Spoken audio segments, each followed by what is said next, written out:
Hey, night owls. Welcome, and thank you for joining me on our first Slow History night journey. I hope you're feeling cozy and ready to wind down. It means a lot that you're here with me right now. Let's get comfortable for bed, and together we'll escape into the past for a little while. Feel free to say hello in the comments and let me know where you're listening from. I always love hearing from fellow night owls around the world.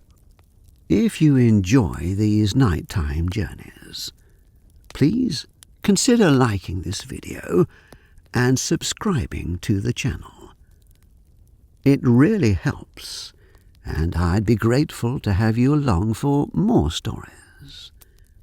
So please relax, dim your lights, maybe turn on a gentle fan and nuzzle into your pillows. Tonight, we're travelling far back in time to ancient Egypt. We'll find out in rich detail why you wouldn't last a day digging a Saff tomb in Thebes.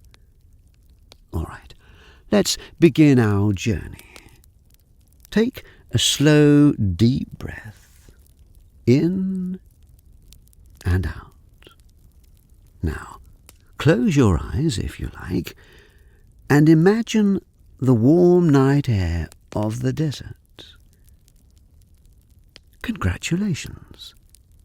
You just woke up in 2063 BC, on the west bank of Thebes, in Upper Egypt. It's early morning. The first light of dawn paints the eastern sky in pale pink and gold, silhouetting the distant pylons of Karnak Temple across the Nile. You find yourself blinking awake on hard ground. Around you, other workers are stirring from thin straw mats. There was no gentle alarm clock, just the foreman's voice, already barking orders. The air is cool now, almost chilly, but you know it won't last. Sand clings to your arms and legs. You stretch, feeling the aches from yesterday's labours.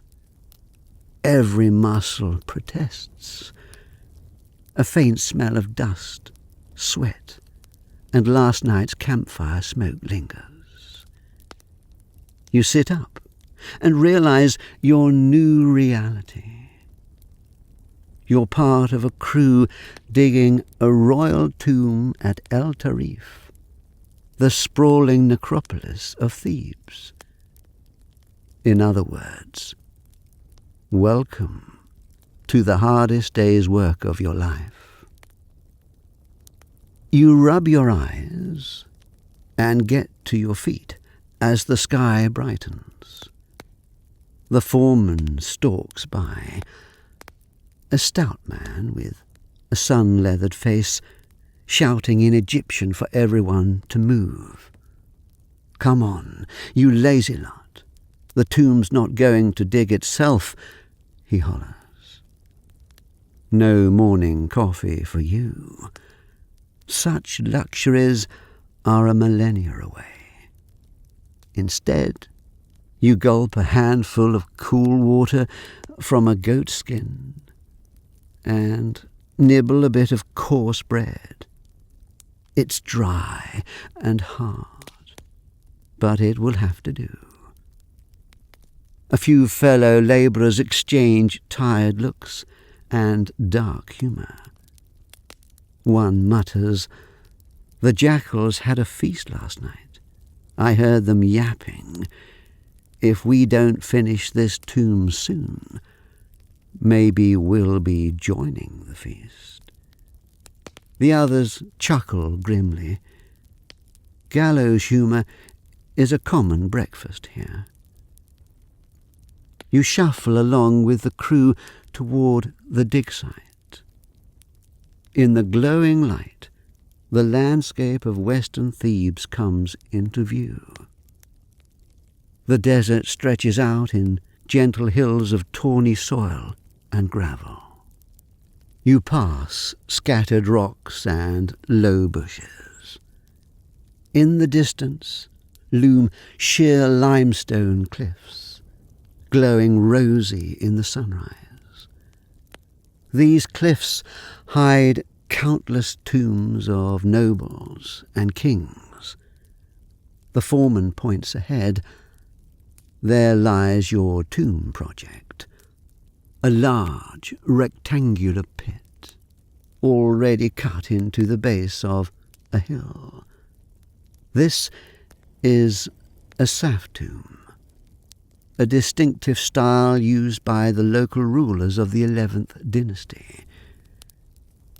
The word Saff means row in Arabic, referring to how these tombs have rows of pillars carved right out of the hillside.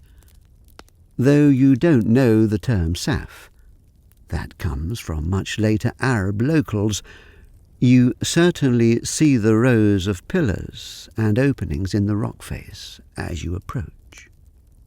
A view of the tomb's broad courtyard opens up before you, bathed in the morning sun. You descend into the trapezoidal forecourt, an enormous open pit about 100 meters long, its floor 5 or more meters below the desert surface. It's like an arena cut into the earth. On 3 sides of this court stand rough-hewn pillars in neat rows, not built but left in place from the living rock. Each pillar is chiselled from the firm gravel of the hillside itself, forming a colonnade of stone that frames the sunken courtyard. There are 2 parallel rows of these pillars at the back, 20 or so pillars per row, marching along the cliff wall. In the dim dawn light, they cast long blue shadows on the ground, like the ghostly ribs of some giant beast. At the far rear wall of the court, you can just make out a dark doorway, the entrance to the inner tomb. Beyond that lies a narrow hallway leading to the burial chambers deep in the bedrock. Even from here, you can feel a cool draught seeping out of that black portal, the breath of the underground. The design is simple but grand, a spacious open-air courtyard for rituals, with relatively small chambers hidden inside. This type of tomb was invented not long ago, evolving from older styles. It's only built here at Thebes El-Tarif and a couple of other sites, and it's the cutting-edge royal fashion of your day. As you step into the pit, the scale of the work hits you. The excavation is massive, with piles of gravel and rubble mounted along the edges where the court was quarried out. Already dozens of workers are scattered around, preparing to start their tasks. Some sharpen copper chisels and stone mallets. Others heft baskets and ropes. A few men are bracing a thick wooden beam to the side of a pillar that cracked yesterday. Above, a pair of hawks circles lazily in the brightening sky, perhaps waiting for the day's heat to stir up mice or lizards. Or maybe they're the souls of ancient nobles, peering down to scoff at your toil. You roll your shoulders and grip a pickaxe. Time to get digging. A hoarse shout rings out. Positions! The foreman has climbed onto a block of stone to address the crew. Listen up. Our Lord King Intef will be laid to rest here soon. We've got to finish this Saff tomb immediately. No excuses. His voice rasps like a grindstone. King Intef II, that's who this grand tomb is for. You recall the news. The pharaoh died recently after a reign of nearly 50 years. Some say he finally succumbed to an old battle wound. Others whisper it was a scorpion sting that did him in. However, it happened. The clock is ticking to complete his eternal resting place.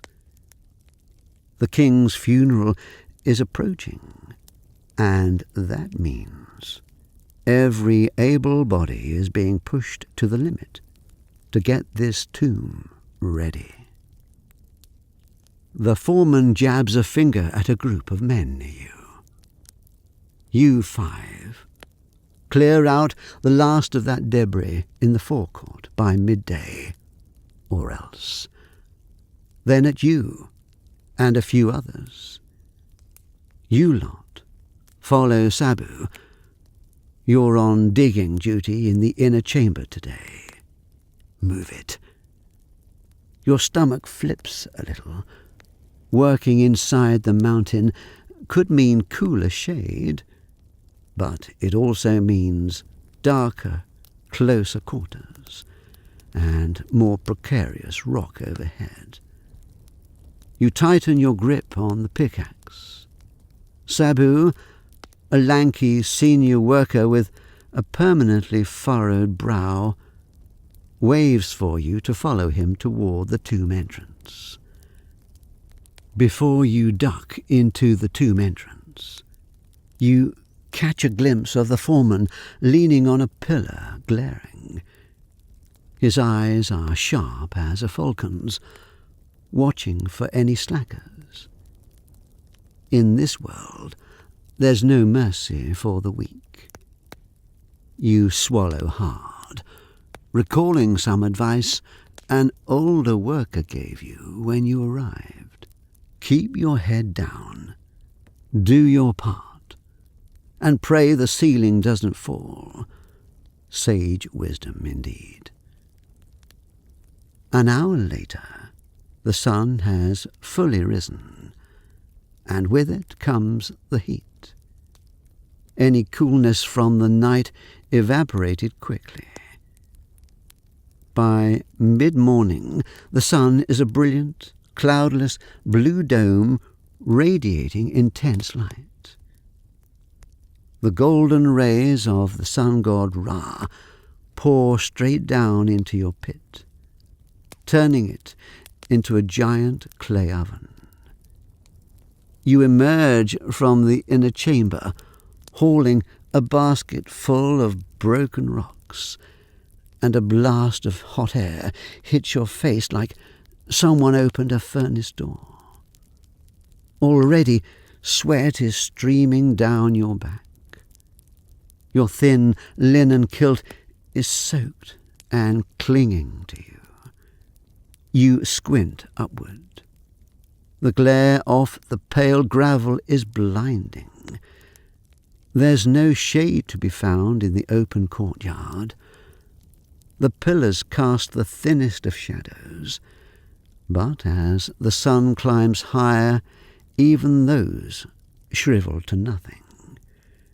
Your task for the morning has been alternating between chiseling inside the hillside and lugging debris outside. Inside the tunnel, It was dark and a bit cooler, but dust choked the air. Outside, you can breathe, but the solar heat is merciless. You really can't win. The temperature must already be soaring past 35 degrees. That's around 95 degrees Fahrenheit or more. And it's not even noon yet. By afternoon, it will likely exceed 40 degrees, 104 degrees Fahrenheit, in this sun-scorched valley. There's a reason most sensible folks avoid working at midday in Upper Egypt summers. But royal deadlines don't care about your comfort.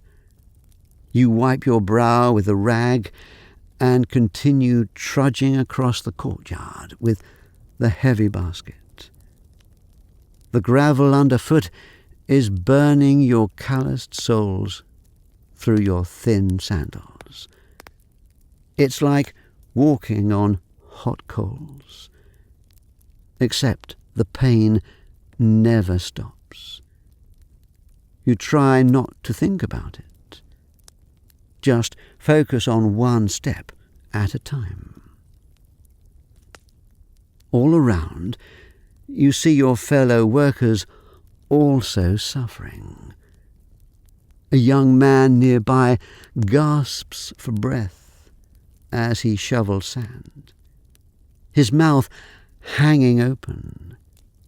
His lips are cracked and his face flushed.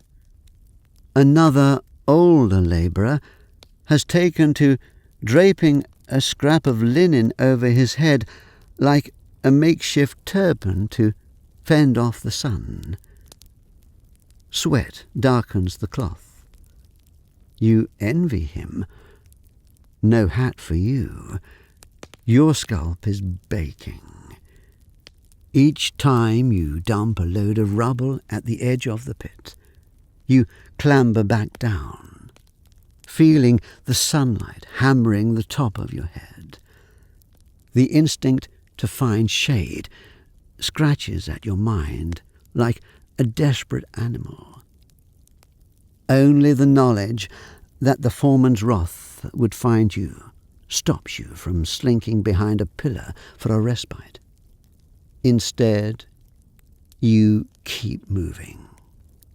To distract yourself, you imagine cool things. The gentle lapping of the Nile's water at dusk. The thick walls of mud brick houses in the shade. Even an image from your future knowledge. An air-conditioned room with a fan humming. What a luxury that would be. Alas, air conditioning wouldn't be invented for about 4,000 years. So dream on. You chuckle dryly at the thought. One of your comrades glances over, puzzled at your sudden mirth. You just shake your head and continue. If only he knew. You're a stranger here in more ways than one. The sun finds new ways to torment. Light bounces off a nearby slab of white limestone, reflecting into your eyes. You wince and turn away, seeing spots. It feels like Ra himself is saying, "Get back to work, mortal," with a glare. There are no sunglasses here. Another modern blessing you now deeply appreciate. Instead, you narrow your eyes to slits, which results in you not seeing a rock underfoot. You stumble, nearly twisting your ankle.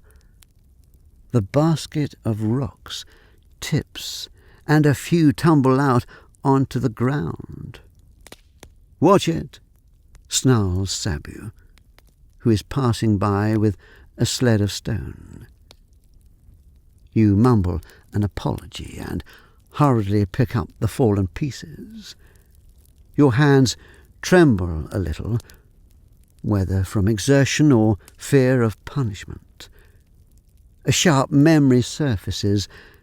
Yesterday, one man collapsed from heat exhaustion. The foreman didn't show much sympathy. He splashed a bit of water on the poor soul and yelled until the man staggered up again. You do not want that to be you today.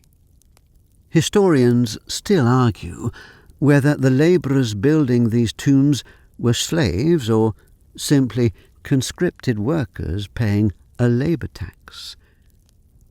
Looking around at the sweaty, sun-baked crew, it's clear none of you are here by choice.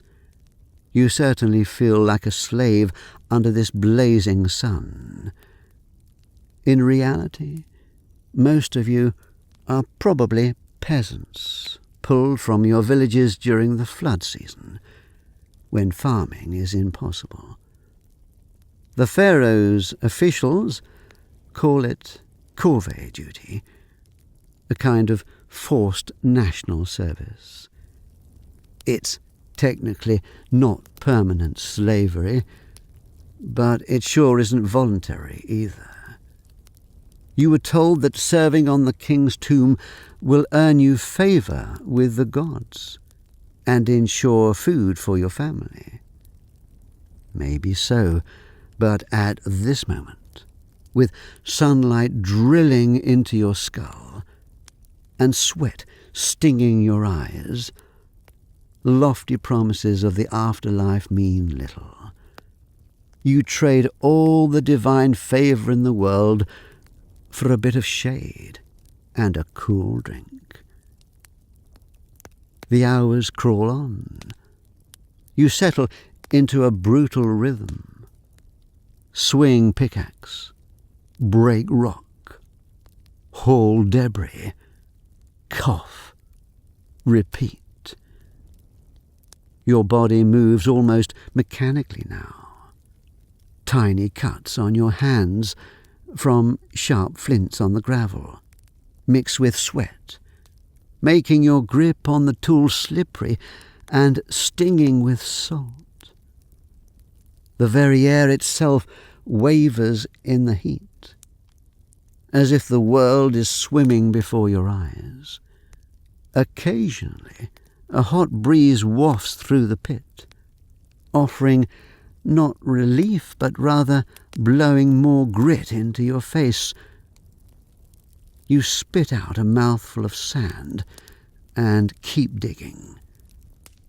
Every intake of breath tastes like dust and feels like fire in your lungs. It's hard to believe air can get this hot, but it can. At one point, you pause and lean against a pillar, panting. The solid rock is surprisingly warm to the touch, already heated by sun. You remember fondly the cool mud brick walls back in whatever present-day home you have. How they keep houses bearable even in summer.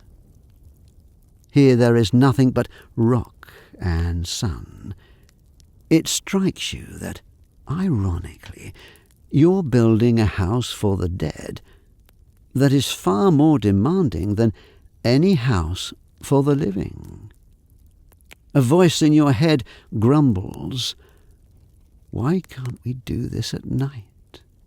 Night work by torchlight would be difficult, true, but at least it wouldn't be 45 degrees, 113 degrees Fahrenheit in the shade. Not that there is shade. But alas, tradition and urgency say it must be done now, in daylight." Suddenly, a deep resonant boom echoes across the valley. It startles you so much you almost drop your pickaxe. For a split second, your heart leaps. Was that a collapse? But no, it's distant. Then a rumble and another boom. You and others pause, glancing around. It's coming from beyond the cliffs. Just the quarry blasting at Jebel el-Silsila. Sabu says, after a moment, wiping his brow, "Right, the stonecutters up the Nile must be cutting sandstone blocks for the king's mortuary temple. They use fire setting or pounding to break big rocks, which can make a thunderous noise. The sound carries far in the morning stillness. Everyone exhales and returns to work. But a few of the more superstitious workers mutter prayers under their breath, making protective gestures. The lands of Egypt have been in turmoil for decades, torn by civil war and drought. Omens are seen everywhere. Some might take even a quarry blast as a sign of the gods. No sooner have you resumed a steady work pace than the foreman decides to make his rounds. You see him descending into the pit, hippo-hide whip in hand, mostly for intimidation. His presence spreads anxiety like a storm cloud across the crew. Conversations die down. Everyone straightens their backs and swings their tools with renewed vigour, hoping to appear industrious. You exchange a glance with Mena and immediately double your effort at prying loose a large rock. It wouldn't do to be caught slacking under that man's hawk-eye gaze. The foreman's name is Rahotep, though no one dares address him as anything but master when required. He has a permanent scowl etched on his face and a voice that could strip paint off a wall. Despite the heat, he's clad in a slightly finer linen tunic than the rest of you, and he carries a staff of office tucked under one arm. It's said Rahotep served in the army in his youth, which explains the scar across his cheek and his barking parade ground manner. Now he's found a second career driving tomb builders as if they were a squad of raw recruits. Frankly, you'd prefer the army. At least soldiers get to carry shields to block blows. Rahotep strides over to a group clearing rubble and immediately finds something to berate. "Is this your idea of cleared?" he snarls, kicking at some leftover gravel. "I want this courtyard spotless. You could bury a hippo in the amount of sand you lot missed."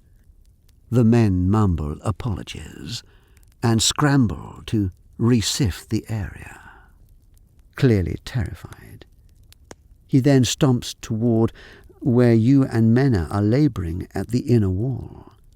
Your heart rate picks up.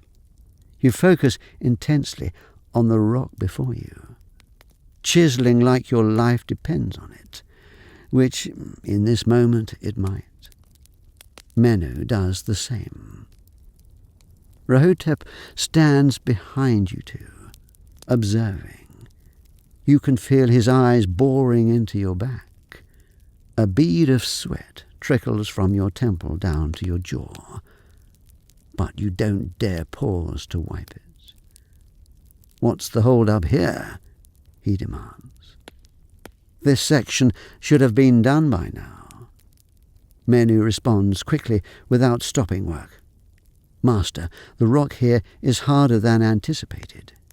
We are making progress, Look, nearly a cupid depth cleared. He points at the recess we're carving for the stela. It's true. You have made a decent dent, but you doubt it will satisfy this man. Rahotep steps forward and runs a hand over the wall. He inspects the depth, and then the floor, where broken stone bits lie in piles. He humps. Harder rock, you say? Or soft bellies from lazy workers? He retorts. Before either of you can answer, he abruptly swings his staff and smacks Mena across the shoulder with it. Not a full force hit, but enough to sting and nearly knock Mena off balance. You flinch internally. Mena grits his teeth, clearly fighting the urge to cry out. A red welt forms on his dark skin. You think I haven't heard you joking and lollygagging? Rahotep growls. Less talking, more digging. Or I'll give you something to really complain about. The foreman flicks his whip lightly for emphasis. The leather makes a menacing snap in the air. You feel a surge of anger on behalf of Mena and yourself. Mena has been busting his butt all day, same as everyone. The unfairness of the strike boils your blood. But, wisely, you choke back any protest. This is not 21st century HR where you can report an abusive boss. This is 2063 BC. If you mouth off, you'll get the whip or worse, and no one will save you. So you keep your eyes down and nod obediently. Yes, master, you mutter, adding a cough so it's not too soft to hear. Rahotep glances at you. For a horrifying moment, you think he might target you next, perhaps noticing that you're a newcomer or just on a whim. His hand twitches toward the whip. You swallow hard, bracing for a lashing. But then something distracts him. Another supervisor calls out from across the pit about a new crack forming in a pillar. Rahotep gives both you and Mena one last glare. Finish this section by sundown, or there'll be hell to pay, he sneers. Then he turns on his heel and marches off to address the pillar issue, barking orders all the way. Mena releases a breath he'd been holding. Under his breath, he whispers a colourful curse, wishing Rahotep a close encounter with Umut, the devourer of souls. You hide a tiny smirk. It's a small act of rebellion. Cursing your boss where he can't hear, but it's all you have. You murmur agreement. Something about how the devourer would find him a chewy morsel indeed. The tension eases slightly as you both share that quiet jab. Grim comedy is your refuge. Now, it's time to wrap up work for the day. Your last thought before sleep claims you is a simple, grateful one. I survived today. And with that acknowledgement comes a gentle release. The hardships of digging a Saff tomb in Thebes have been immense, but they are behind you now, receding into the night. Here, in the cradle of the warm desert evening, you are safe. You feel a smile tug at your lips as you sink into the embrace of well-earned rest. Sweet dreams.